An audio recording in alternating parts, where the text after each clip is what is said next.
Dios bendicionado. Mi nombre es Zoraida Molina Arndel.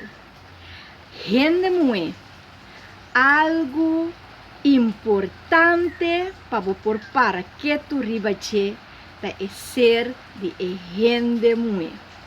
Gente muy a ser creada según imagen y semejanza de Dios. Pues me te invita a tu gente muy de actuar como tal. Ta é imagen de Dios de vida. Ta é imagen de Dios de mo casa de família. Ta é imagen de Dios na bo trabalho, caminho na botar, de mo grupo de amistad nang, de mo grupo de amigo nang, de mo colega nang de trabalho, de mo club nang. Ta é imagen de Dios. Se nós está papia que Deus está bom, a você é bom. Se nós está bisa que Deus está generoso, seja generoso. Se nós está papia que Deus está fiel, seja fiel. Se nós está papia que Deus está um renda de paz, a botar na paz. Na paz com o mês e na paz com o outro.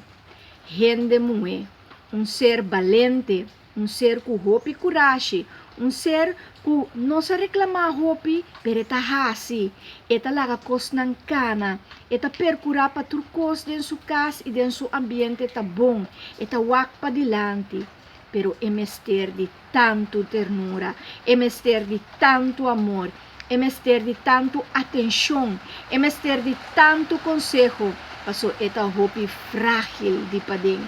Pero eta emocionalmente llena y empapar con pasión, con hope y amor paduna. Gente muy valente, muy de fe, muy que te quiere y que va adelante, muy que prospera, muy que desarrollar, muy que sirve, muy que está útil para el mundo aquí.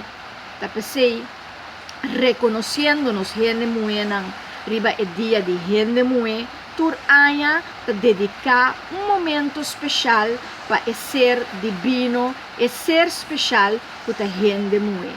Y láganos gente muy también acoger otro, no quebra otro, no pape riba otro, no hace redo riba otro, ni talla luz riba otro.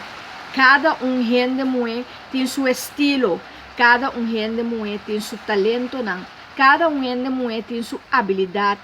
Pues lá nos van demonstrar que como gente muy nos por. You can do it. You can do it.